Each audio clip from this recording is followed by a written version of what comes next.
I just pressed the button. So, all right, it's so great to have you here. Thank you so much. Oh no, thank you, man. Appreciate it, bro. Thank you. I've been following so much, and I was really blown away by about everything you're doing. And I just wanted to steal a little bit of your time to ask you some questions Sure, because sure.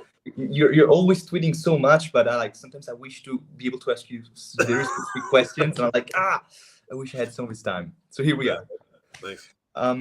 So the first thing that I want to do is very quickly go and approach this reality which you have created, which is trash art, right? Yeah, So there's a definition that I have found on the Outer Realm, yeah, where they define trash art as a new genre that uses existing media to create new works, much in the same way as collage and installation works, took from found or junk objects and incorporated them into a larger piece.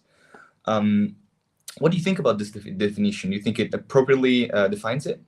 it's one of the aspects. I mean, one of the approaches. I mean, that's one of them. I mean, me personally, it's just kind of like my upbringing as far as like digital art's concerned. I've always been using like Photoshop, and I mean, ever since I was a kid, just growing up with that, and constantly just using different apps and just like employing everything that I know just into the final product. And so, yeah, I mean, I'm coming from the music world too, so remix culture is huge. I mean, I got over the whole originality thing.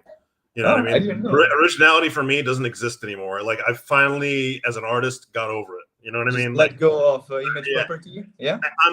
I'm okay with someone saying, "Oh, that looks like so and so," or "This looks like so and so." It's like, I mean, how did you start with art to begin with, right? It's like you Right. had to be inspired from somebody. You had to see something to get the gears going. So, so it took a while, like in my lifetime, but like I finally got to the point where it's just like, I just got to do me, and whatever people think that it's attributed to, that's fine, But yeah, it's just, I mean, I have no problem sampling sources and remixing them, and I absolutely. sometimes if they're crypto ready mades, have no problem with that either. But yeah. So I absolutely love this vision, this metaphor that you have, where trash art, it's sort of like collage art, is very similar to remixing music. It's absolutely super cool. I wish we could live in a world where literally I could take someone's artwork, edit it, do something to it, and at the same time find an agreement with this artist, where it wouldn't be so hard to work around this image rights and royalties and stuff like that. But perhaps with NFTs and royalties, we could get there in the future. yeah, most definitely for sure. All right. So the next thing I wanted to ask you, still about trash art, is so within this movement, there are many players that are coming up, and that are doing amazing work. I wanted to know from you, in your opinion, can you name some artists that maybe some people who want to learn more about the movement should follow? Of course, beyond you. Yeah, Second Realm, Jay Delay, one of the new. Well, he makes a lot of Pepe artwork, but Dark Farms is that guy is amazing. He's like the meme. He's like our little meme master, man. He constantly makes stuff every day, and he does quite good commentary on like the whole scene. Like every day something's happening, and he pumps something out like really quick. So I'm trying to think. Off the top of my head, I'm terrible. Crypto Una has been there since the beginning. Who? Crypto who? Crypto Una, Yelly. She goes by YRGTZ or TGZ. I always forget. I'm trying to think. Clearing. Ina Vare, like she does like VHS stuff, but it's in the trash style. She's got her own. I mean, a lot of these artists, it's kind of funny. Like a lot of them have their own like trajectory and their own life and what they're doing, but sometimes they're like, I'm just gonna make some trash today. You know what I mean? It's kind of weird. It's like all of us are kind of like loosely disjointed, but it's like, but when the Yeah. feeling strikes, it's like I just got to make. I'm making some trash Yeah. art today. Like so, I'm the same way. I'll confess with you. So since Coldy accepted to exhibit in the gallery, I've been looking at more of his work, and I got into this mood where I literally felt like I want to make some trash. So, and Yeah. I went on this is for to me it's crazy. I went on Pornhub. I looked for a nice clip that I really liked, and Yeah. I did a collage of my thing is rats. I took pictures of rats. I edited the faces, and I Yeah. put the faces on it, and then I put a weird filter on it. And to me, I was like, oh my god. Yeah. it was really a fun experience. I recommend it to everybody. You know. Yeah, most definitely. And it's like it's you know, the artwork too. It's kind of funny because I mean I had my own reasons as to why I made the original Toto that got, you know, the super rare band and all that stuff. But it was impulsive, you know. It was more like very reactionary, like just immediately, like I had to make something and just express myself in that regard, you know. And it's kind of weird. It's like almost like what I did to make that. It kind of like the spirit of whatever it was that was in that, it kind of just remains. And I think maybe that's possibly like what's being kind of copied over and over and over. It's just a certain like, oh, I just got to say something right now, you know. I got to just go make something right now. So yeah. And you named the original Toter that was banned from Super Rare. It happened again with the Scarlet Toter on OpenSea. Like Yeah. I really don't understand. Can you give us like can you tell us why, in your opinion, are these things getting banned? Yeah, this one in particular, I have no reason. I mean, it's so weird because like you know, I talked with Pranksy too because it's part of Pranksy's project. It was like one of the first NFT boxes, right? And I talked to him over DM, and he's like, you know, I mean, I don't know why they removed it. And I was making the joke. I was like, either it's the signature, the cube, or the trash can. Like, there's no other elements in there that could be referenced to some type of copyright infringement. And so, yeah, I'm wondering maybe it's like the 3D model or something, but it's like even then I checked, you know, the 3D model is all it's, you know, royalty free. So it's like, so I don't know. It's like, I think it's just an OpenSea flub or something was going on, but I haven't gotten a word back from OpenSea. I don't know what the deal is with it. So like, I have to constantly follow up, but I mean, yeah, like OpenSea constantly just removing stuff. It's just like, yeah, it's just, we need more marketplaces. Like, I mean, OpenSea works great. You know, I mean, they provide a service and stuff, but now it's getting to the point where like we need more. You know, we need more. If you're ever interested into getting into the Chinese market, I am in contact with some guys who are working with Tencent, which is like the biggest blockchain developer in China. And they have recently released an international platform that is also open to Chinese market. So if you're ever interested, I can send you the docs. Oh yeah, man, most definitely. Yeah, I mean, that's the kind of funny thing about the whole crypto thing is it's instantly worldwide. So yeah, I mean, I was telling people about maybe a year and a half ago. I was telling the platforms to get like Chinese, Japanese, and Korean translation. And I'm like, you guys need to do this because that's like the next wave, you know. I talk with Sasha from FOMO Mag, you know, Sasha Bailey. We talk all the time about like, you know, he's in Japan right now, so and he's constantly trying to work down there, and he's saying, you know, Japan's going to be coming up real soon, and when it does, it's going to be crazy. So we'll see, you know, but yeah, it'll be fun to watch for sure. It's the same thing with this Chinese marketplace. It's called Micha. And the fun thing is that like their pitch is just this: the Chinese market is the second biggest market in the world. The only way to sell to the Chinese is with Tencent blockchain and us. Like they're like, here's one highway and take it. Take it or leave it. Yeah, interesting. Yeah. I'm very curious. What's that artwork behind you that I see glitching around? That's one of my. I was doing a lot of like photography glitch stuff. Sometimes like when I start like a new style, I'll just run through a whole series, and then when I'm done, I'm just done, you know. But this stuff, I was using a certain type of glitch app, and I was starting to do kind of. It's almost like Jackson Pollock in a sense, where I literally just attack the whole canvas, but I'm using my thumbs, you know. It's like instead of using just paint, like I'm using two thumbs, you know. I'm like literally attacking. But basically what I would do is I would take I would use my phone. I would take I'd actually jam it up straight to a large screen TV. And I it's basically photography in the beginning. So I would take it up to a large screen TV, and I'd take pictures of like 90s supermodels, like really up close to where you see like the light photons, you know, and you know what I mean? You can see the image, like you're really close to it. So you just see these, like, you can almost look through the screen. You're seeing the light. And so I would take those, and then I'd run it through the glitch app, and I was starting to use it. And I realized that like the way I was taking the photography, like that certain type of like, the look that I got from it, like the texture, like it really worked with the glitch app. And when I started doing it, you can see like over here, like, just these perfect like scan lines, and I was obsessed with like broken let me flip it back, hold on. Yeah, I was obsessed with like broken Oh wait, that screen. monitor is controlled by hands? How does it work? Oh Like, yeah, that's the mural canvas. Yeah, like you can put a bunch of, you basically just upload JPEGs and stuff and just go like that and it just changes. no way. That's crazy. Yeah, it's cool. Yeah. I had to get one of these because it's just like I kept seeing it around. I'm like, you know what? I need to have this in my house. But it's kind of cool. It's like you load up all your stuff and you got like this constant Yeah, mix. I knew Mural. I didn't know they had this amazing function. This is really mind blowing. It's something that now I'm like, I saw it. It was too expensive. It was like, and then I know it's a little up there. I'm not gonna lie. It's a little expensive, you know. But yeah, these pieces.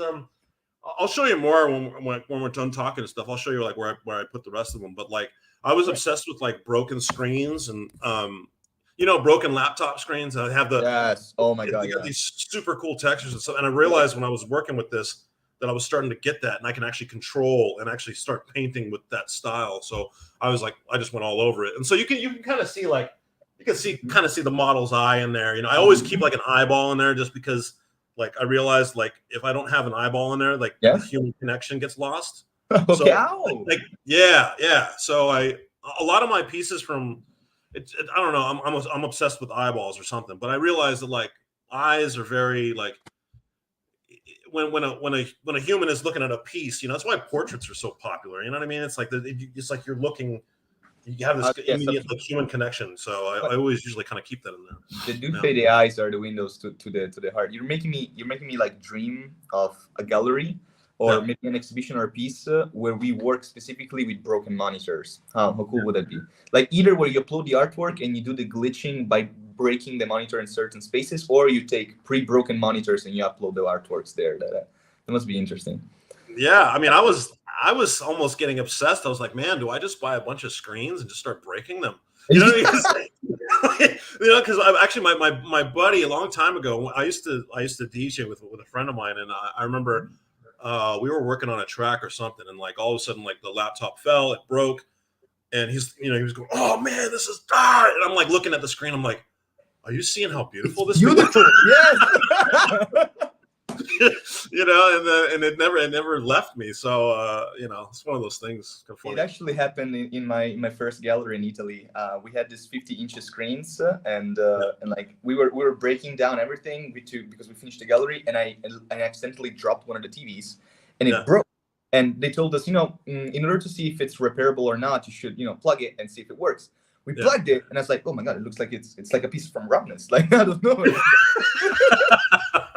Yeah, but isn't it funny how something that is? It's like, well, I mean, that's basically like glitch culture. It's like once perceived a mistake, and then you grow up with it, and then you look back and you're like, actually, I kind of like the way that looks, and you have some type of connection to it. So, yeah. Absolutely.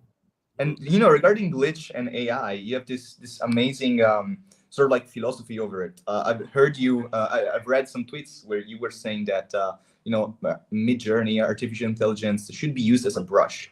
I never heard something like that personally, and I thought it was very interesting. And I want to ask you more. Like, what do you mean using artificial intelligence as a brush, and how was your experience making the desktop status systems? Yeah. So I mean, when I was on Super Rare, like early like 2019, I worked with a lot of like AI apps and stuff. Art Breeder is pretty famous now. A lot of people use that or Playform. I'm by no means do I call myself. I even put a tweet out saying I'm not an AI artist. I'll use AI tools, but I'm not. There's other people in the space that do their own coding and stuff and actually build these monstrosities. But after working with it enough, it's weird. It's like the more you work with AI, the more you realize that like how necessary it is for humans to be involved in the process because when it's like weird. It's like the more you work with a tool, the more you start understanding like the soul of it, right? Like, so like with AI, it's funny that when it generates these images, it's very abstract and it's very alien, and you need a human being to be able to like steer it in the direction so that the image that you're going to curate from it is going to speak to the human race. Otherwise, this AI is just going to run off and just create tons of weird images and no type of, a lot of the images I go through like tons of them. If I want a certain image, like I'll go through like hundreds or thousands of images to make sure I'm like this is the one. You know what I mean? Like, and I don't know how to describe it, but all I know is that I feel something from it. Do you know what I mean? So it's like, so the more I work with it, the more I start to realize like the humans are like the most important. And so like the project that I did with the desktop statues, I approached Midjourney. I said, listen, I found a prompt that would give me a real good consistency of the images that I wanted. So I like for weeks I was typing a bunch of weird phrases, and I would get images that I liked, but then like artificial intelligence and the GAN stuff has a nature of veering off into its own path, and you might get like one or two images that are great, but all of a sudden it veers off and starts giving you all this weird shit. So it's like basically like I had to like find the right prompt that would give me like at least 1 out of 4 images that I liked. Okay. So a little bit of testing here is I kind of call it like molding in a sense. It's like you're molding a phrase so that the artificial intelligence will react properly and give you what you want. So 1 out of 4 images, I started getting what I wanted, and then I approached Midjourney. I was like, can you give me 40,000 images of this stuff? And so they're like, okay, yeah, but you're gonna have to like employ our computing power to do it. So I work with them, and then they literally dumped me like 35 gigabytes of like images, and they gave me like the first like couple hundred to test. They're like, before we give you the entire thing, like here's a bunch of them so you can kind of look. And right when I look through them, I go, perfect, done. Just give me the whole salvo, right? So I got all the images, and then I took it to Maui, because the whole it's kind of funny. I was like, it's vaporwave based, right? The style. So I'm like, I was planning on going to Hawaii anyway. So I'm like, palm trees, sunsets, this and that. I'm like, I'm taking that shit over there so that I get the right vibes, and then literally go through every single fucking image and going yes, no, no, yes, no, no, no. So basically it's like it's like curation art in a sense. But like I was talking with somebody last night. I was like, kind of like it's kind of an homage to Warhol in a sense, because he was using a mechanical process to do prints, and he would make a lot. And then he would be like, this one, no, this one. Yeah. So it's like almost the same process. It's just like the artificial intelligence, the printer this time. Yeah. This is a very cool way to see it.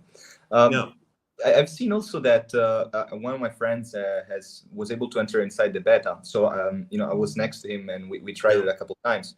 And it was very interesting because you do not only give the AI keywords to build the artwork. You can also like define how you want it. For example, for one specific artwork, we specified 3D, like 3-dimensional, and then he proceeds on that and goes to make a 3D model, which again, I feel very much what you said earlier. AI as a brush. I really felt like, okay, so I with my words, I literally can paint what I want to get towards. And it's like the printer itself, the AI sort of like becomes a collaborator, and it's through conversation, right? Yeah, and you start, and the more you work with it, the more you start to feel it. It's kind of weird. It's like you can't put your finger on it, but you start realizing that's like, okay, that like I have to be a part of it and kind of play with it as well. And I think a lot of the AI artists, like they all kind of like sense that in a way, and they realize that like it's weird. Like there's artists that are very scared of it, and that's part of the reason why I kind of was like, I gotta try this out, like if people are scared of it, I'm like, okay, I gotta investigate, and then you realize it's like it's just all the hubbub and oh, it's gonna replace artists. It's like, no, like, you know what I mean? It's like not yet. yeah, not yet, no. Yeah, but with any like technological advancement with anything, people are scared that they're going to get replaced, and then this was the big one, and then I realized, I'm like, well, like human society like still needs like humans to communicate artwork to that society. Like doesn't matter like what the artificial intelligence really does, like it could do something really crazy, but like we still won't care because it won't vibe with us. You know what I mean? Like it has to communicate with us in some form. But wouldn't for now, what I've seen is the AI making artworks off of prompts of words. But if I were to take a specific artist who's defined by a specific style and feed the AI his style, would the AI be able to recreate a potential future artwork of this artist? I think yes, and this is the interesting thing. Like the main reason why I wanted to start getting close to AI was specifically to do this. And you're right, it's freaking scary. If I was an artist and someone did a piece of my art but with an I would Yeah. be scared. And I wanted to create a collection called Dissing, and literally take every single Italian crypto artist that I know and Yeah. use artificial intelligence to recreate a new piece of their collection. Start mass printing them, you know? Yeah. And, you know, it's just, yeah, I mean, it's definitely in like controversial territory. I agree. I just, I don't know. It's just personally, it was weird. And I remember, you know, Robbie Barrett. Mhm. I remember a comment from him saying he was getting bored of AI. You know, I was like, right on. Wow. You know, because you know, it's like you work with a tool long enough, and then sometimes maybe if you get like maybe too aligned with it or something. But like I was starting to get that way as well. Like I mean, when I was doing my works on Super Rare, I got to a point where I'm just like, I'm done. Like I said what I needed to say. AI is cool, but like it's not everything. You know what I mean? It's kind of crazy to say that, but like the only reason why I got into the midjourney thing was because it was a new step that they were taking with Yes. it. And finally I realized I was like, okay, I actually could. It was starting to generate images that I was like really happy with. Hmm. And right, it was starting to do. I was like, okay, it's finally there. Like it's finally creating the things I want to see in it, you know? Like finally, like I was waiting for it, but it's just, and so I go, okay, now's the time to actually like create a project around this thing. And so, yeah. And Hmm. yeah, I made my little statement on AI and we'll see what happens next. I'm not sure if I'm going to even, I made that big project that's done. I don't know what the next stage is. I have no clue, but yeah, you know, AI is cool. I'm Yeah, cool with it. desktop study systems. Absolutely a huge fan and collector, and I can't wait to exhibit it in Milan.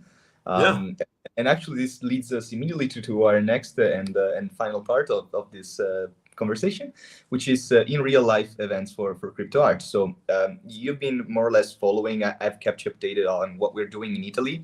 And Mm-hmm. you can see the little icon on the top left or right, which is Sewer Nation. Nation. Uh, yeah, it's like it's like the underground from the gutter and stuff like this. Yeah. And so far our model has been this: we search for specific locations that want to collaborate or that are up for being rented for one day, Sure.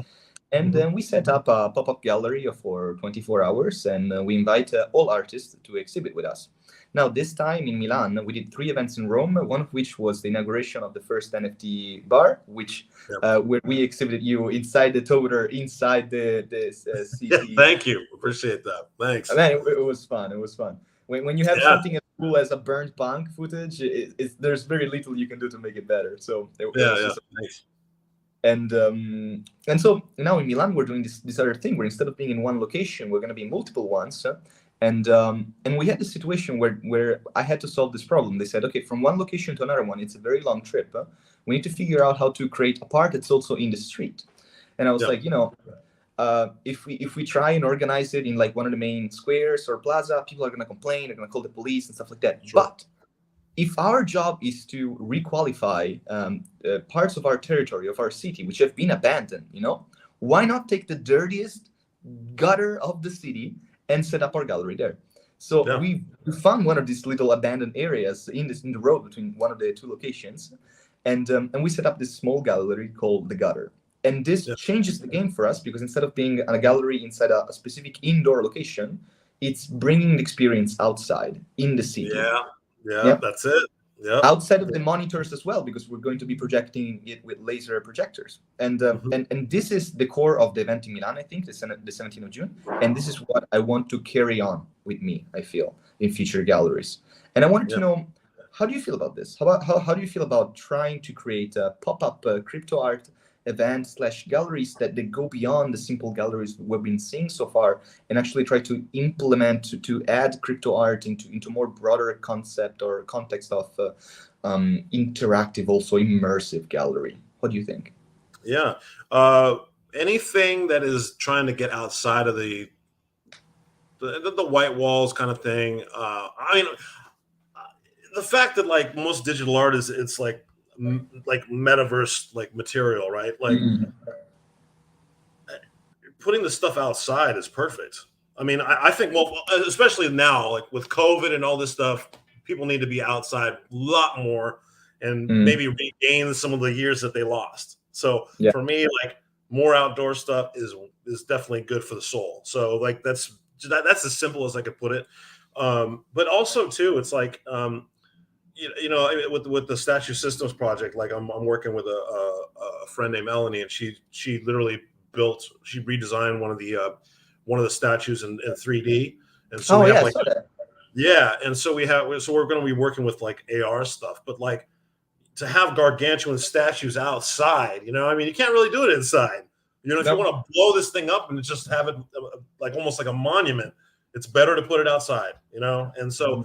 And I just think it's cool, like what you're going to do with the alleys and stuff. Like you just soon enough, I want to be putting these things on, and boop, and then all of a sudden, the whole, what was perceived as dirty and grimy, that alley, all of a sudden is like the coolest shit on the block. It's like more of the show's going to be thrown here now. Sorry guys, like this is where everything's at. So to be able to flip it upside down, I love that, you know, and using areas of the city that were abandoned, and now you've reclaimed it. You've brought some really good spirit into it. Yeah. You know what inspired me is when I went to Paris shortly after one of your galleries that I was following.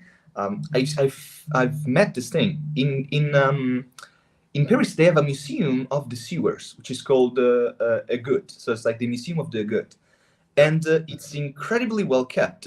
It doesn't smell at all, as someone would imagine. Yeah. And it has several different nice areas. And my dream is one day to be important enough to go there and say, hello, I would like to rent the Sewers Museum and do a crypto art gallery. No, because it's crazy. Inside the museum, I was reading the sewers of Paris were actually a meetup secret point. It was like a very poet like artist meetup where they would go and like, oh, society rejects us, so we meet down here, we do our dirty stuff. The Parisians are romantics, man. You know, that's last time I was there. It was awesome. Honestly, it's just had a blast.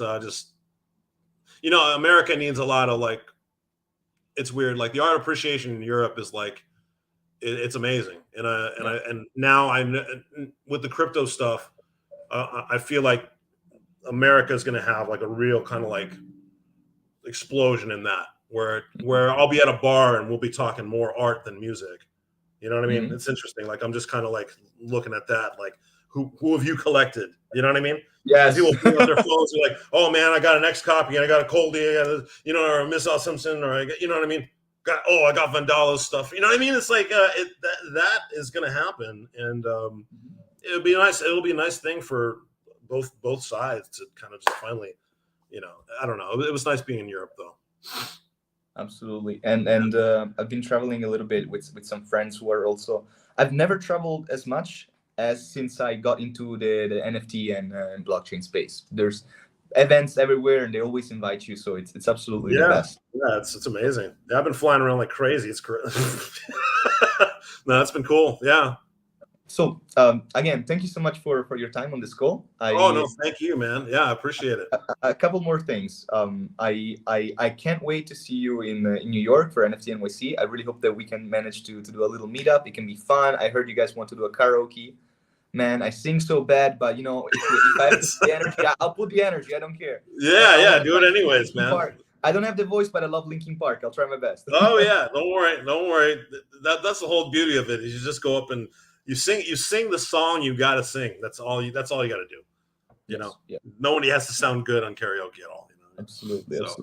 Yeah. So I'm really looking forward for that. And one more thing.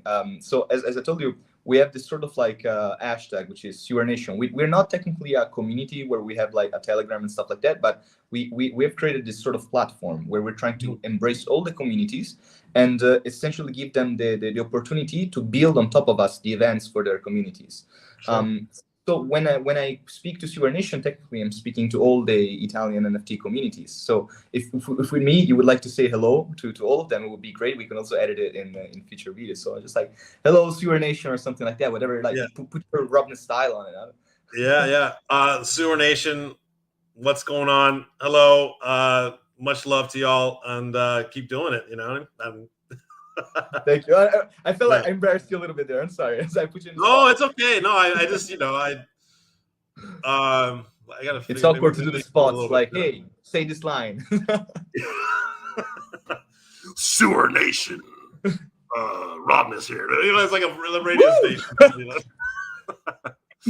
All right. Thank you very much. No Thank problem. you so No much. problem. Thanks, Vandalo, This has man. It's been a good seeing dream. you. This has been a dream. I've been telling my friends. 5 months ago, I've seen your artwork for the first time at Dart in Milan, Yeah. and it was actually a toter. I've started following you, and it was like so inspired. Then I finally got the chance to get a reply from you on the messages. I got the chance to like put you up in one of the galleries, and slowly we build this relationship up, and I couldn't be happier.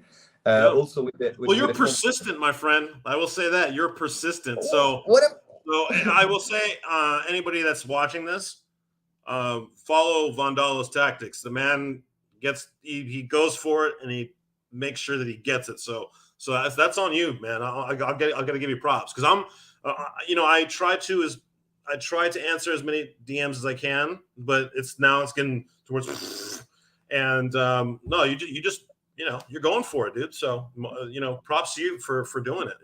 The goal is one. The goal is to generate value, and if I see someone that I absolutely love, is okay, how much value can I generate for this person? So I was like, let me exhibit him everywhere. Let me show everybody what he's doing. Let me tell people what he's doing. If someone is an inspiration to me, this is what I should do. This is what I feel. So thank you enough too, man. I appreciate it. Likewise too. I mean, from day one we've been in the space.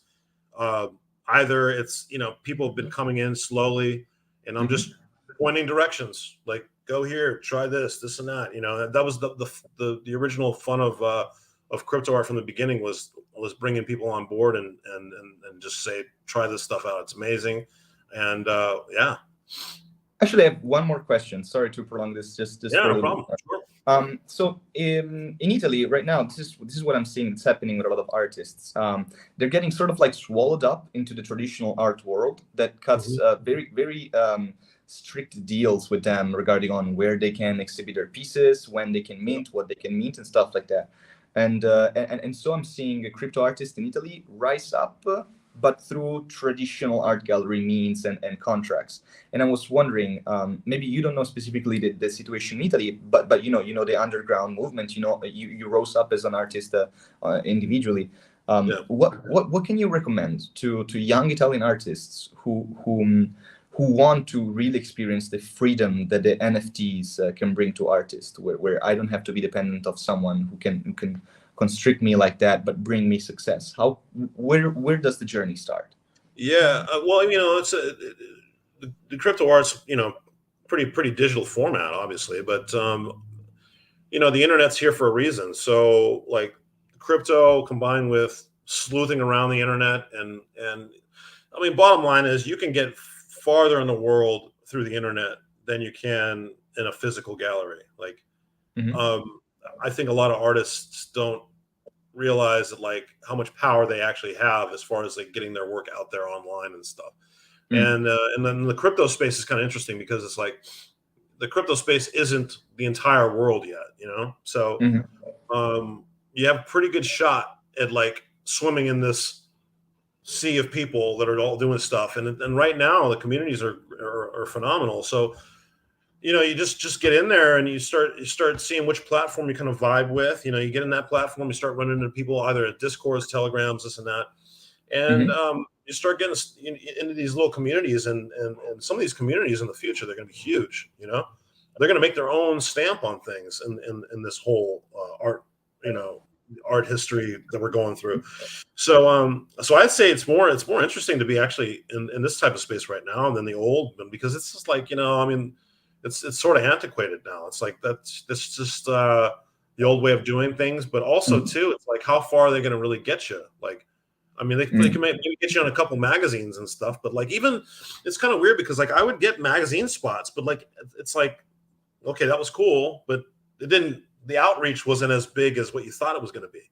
Do you know what I mean? So it's like, it's weird. It's like you almost have more of an outreach on working on your Twitter account than you do having something on a magazine somewhere. It's kind of weird, but yeah, like digitally, I think artists should really spend their time to just look at what platforms are really vibing with them, and then the next thing you know, you find artists that are super in line with you as far as like aesthetics, or like especially like if you look at like Hick at Nunk, like that whole community is like, it's a really good one to look at, because a lot of the art styles are very similar, their approaches and stuff, and their community is really tight, and it constantly is growing, so yeah.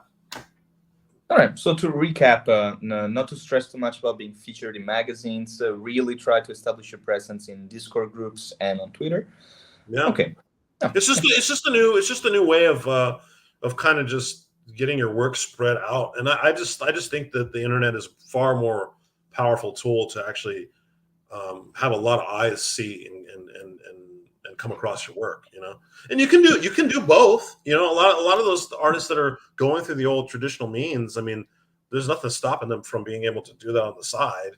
Because I'll tell you what examples specific that have happened. Like the thing is this, like the only OG, to say OG, the new OG crypto artists in Italy, they're being birthed like this. Someone takes them, someone with money, someone who can grant collectors who will pay a specific fee for them, and this way it rises up the floor price. They can pay for a team to do a good smart contract for a good first sale, and also to organize all the FOMO and stuff like that. And these people drop collections, and then they just go sold out instantly, because they had all this preparation made by this team provided by these companies. So maybe what we should get from this is why can we not do it ourselves? Maybe this is the solution. If it's a matter of them being able to have all this money and pay for all these little things to put together, maybe we are together the little things that can join and create these amazing drops and help each other. So and also too, there's a constant debate of like, oh, do I release one of ones or multi edition? And I'm like, what's your take on that? I have no problems with both, because it's weird, because it's like, okay, the more you get out there in the space and you release like a multi edition, collectors sometimes they just want to buy your work. Sometimes they don't necessarily care so much about flipping it. You know what I mean? Like they actually just want to get like an edition of your work. And so, you can do one of ones, but I'll tell you what, man, you sell like 100 edition at like $200 a pop, and you sell them all out. That's pretty good that's a pretty good source of income. Do you know what I mean? And it's like, it's one of your works. Right? What's up? I don't see many one of ones being made on Tezos. I feel like the life there is like this. You make multiple editions, fairly low prices. Like for example, the Burnt Punk. Actually, the Burnt Punk, you originally set it up for free, right? So I sold the one that the burning punk. Yeah. I sold those while everyone was complaining about the actual punk being sold. So like there was two different things going on. I burned the punk, and then on the Ethereum world, they were all complaining, going, "This guy's freaking crazy. He's like, I can't believe he broke. What the heck is it?" That's going on, and meanwhile on Tezos, like, and the funny thing is, Tezos, they don't give a shit about the punks. They don't. Yes. So they see the burning punk, and they're like, "Oh, I got to get a copy of this," because they see what's going on over here. And so I'm selling editions over there, and meanwhile everyone's getting pissed off over here. And then basically I said, because I recorded the video, right? The video of me doing it. And I said, okay, so here's the thing. So the people that are buying those, I said, as a gift to them, I said, everyone can have like a copy of the actual video. So that was the thing too. So I said, after the sale's done or whatever, like, here's the rest, here's copies of the video, and I'll keep the other ones for later. You're telling me that on Tezos, there's actually also an NFT of you, like a video of you burning the punk? Yeah, like because I made a video. Yeah. Wait, what's the name? What's the name of it? it's on my V2 account. I'll give you the link. Let me see here. This is crazy. Yeah. There's a private chat. If you see it in StreamYard, you can send it. Oh there. yeah. Let me find. I gotta find the actual account. Here it goes. I think it's Taya, right? So give me a second. Sorry, no. Don't worry. Yeah. So just to recap for people who have been following us, so what we've talked so far about was just like trash art. We looked at some of the pieces that Rob did and some controversy that was around it. We talked about AI as a brush, which was a very, very interesting concept time, and I can't wait to. I applied for midjourney. I can't wait to be able to get in as well.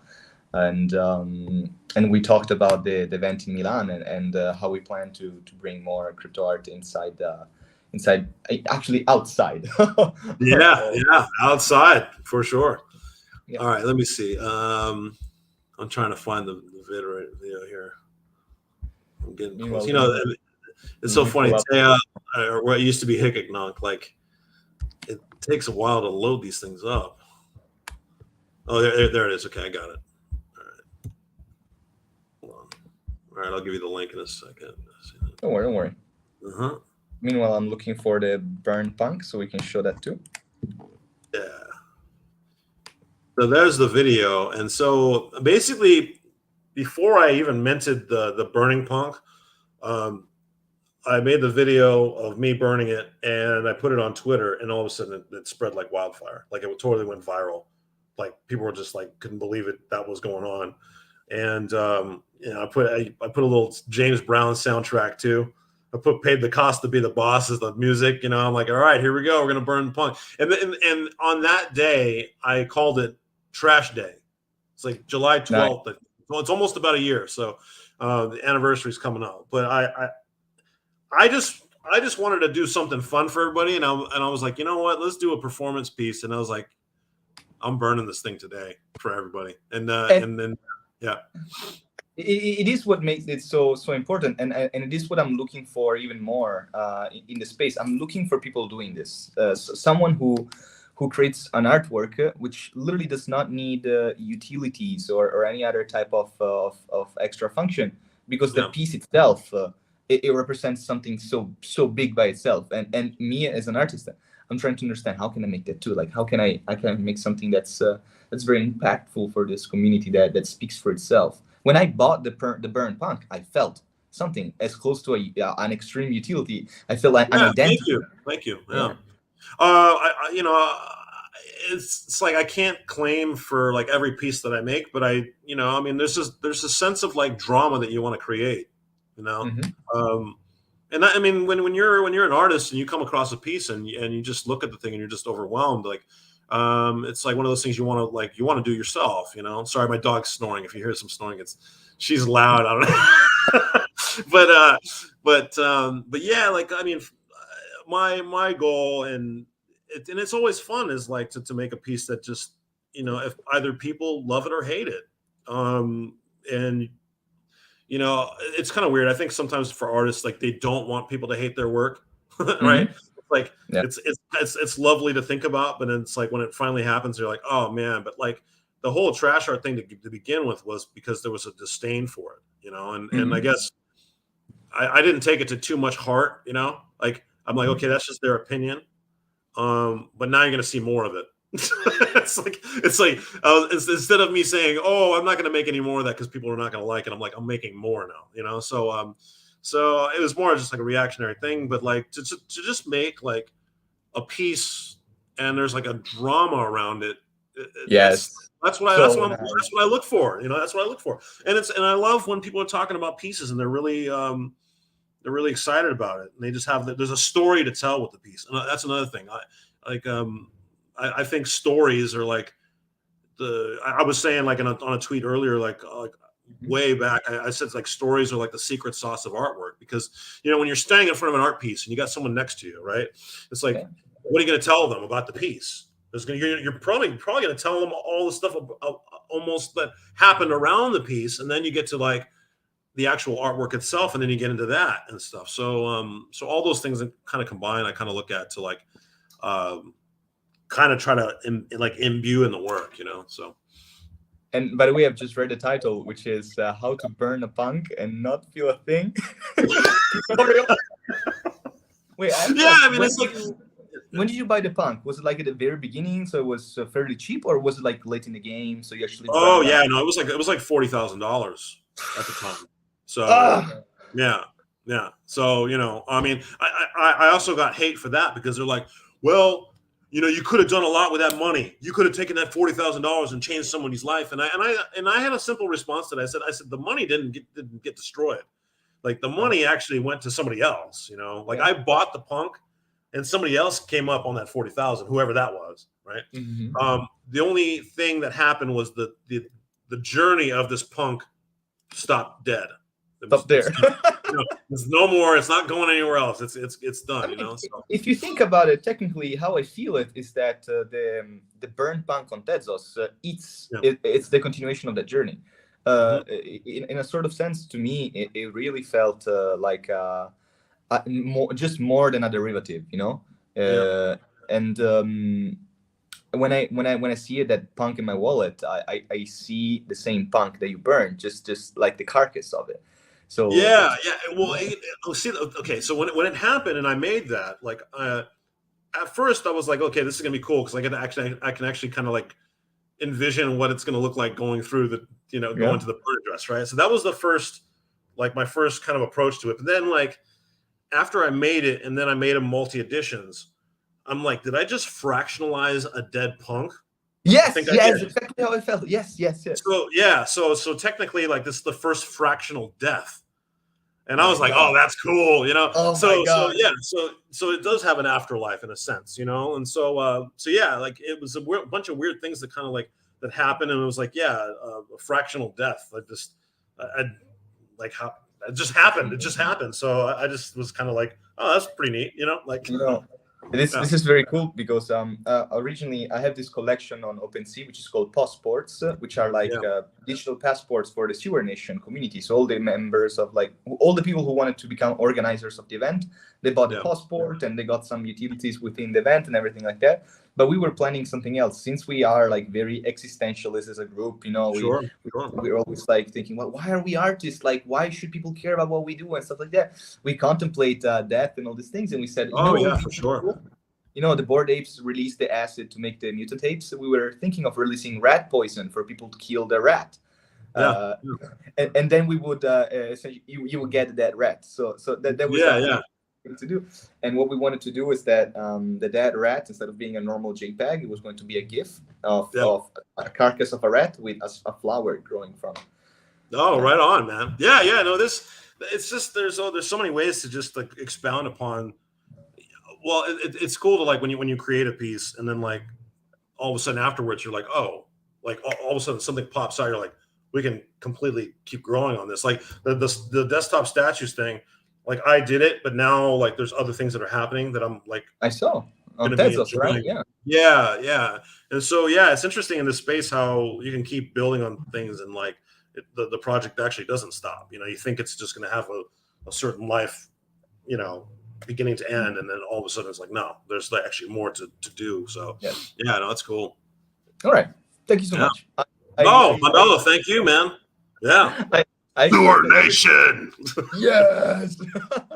I exhausted everything I wanted to ask, and I can't wait for this event to happen, the 17th of June. I can't wait to see your artwork exhibited there. We're doing a nice edit of all the desktop statue systems that Chip sent us. Thank you so much. We're also adding the name of the collector, so maybe we can take some documents of it and share it to you. Maybe you can share with the collectors; they might be pleased about it. We'll see. And then absolutely NFT NYC right after. And that's gonna be fun, man. It's gonna be fun. It's gonna be good to see everybody in the flesh for sure. I really hope to see both you and Coldy there. So also next interview is with Coldy. So it's Monday. So yes, absolutely. There you go. Yeah, Coldy's great. He's great. Yeah. He's awesome, man. I knew about him, but I started following him actively just recently, and I'm really growing fond of his work. I didn't have an appreciation for collage art until I started looking at Cole's work. And he has his own flavor and style, and I mean, even from the beginning, I collected his work too. Like it's so funny. It's funny. I don't like to brag about this, but like I bought one of Coldy's pieces and broke Super Rare's record. Like it was the first $1,000 piece. Nice. But the thing was, it took artists to do this. Do you know what I mean? Like this whole space began with artists buying their own other people's work. you know, and like the collectors then came afterwards. Like we had to start it somehow. And when I came across his work, I was like, man, and I bothered him. I said, you're onto something special with these 3D collages, my friend, like straight up, you know. And I was just telling him as a homie, you know, like this is fucking great. You need to keep doing these, man. So, as a homie who can afford to buy his artwork, for me, I feel so shitty every time, because not only I'm meeting these amazing artists, I'm exhibiting them, but then I look at my wallet and I literally don't have the finances to get. Oh, that'll change. That'll change. Don't worry. No, next thing you know, your wallet's gonna be stacked and it's gonna turn into an actual vault, man. So don't even sweat that. That's coming. Let's hope. What I'll do from now on, what I take from this conversation and just following you, is just not giving a flying fuck, doing what really makes me feel excited about a piece of artwork, explore whatever it is to explore, embrace whatever people are scared of, and just go with it. And that's it, man. That's it. That's the best way to do it. Best way to do it, my friend. And you got the perfect place to do it right now, and it's worldwide. This crypto scene is worldwide, my friends. It's insane. So yeah, let's do it. Okay, have an amazing day, and hope that when the next magazine of Forma Mag releases, you're gonna be doing another Twitter space. For sure. I would love to see that. All right. Oh yeah, no, it's gonna be a good one for sure. Yeah, thank you guys. I appreciate it. No, thank you. Have an amazing day. Bye. Thank you, man. Peace out. And let me end this. There you go.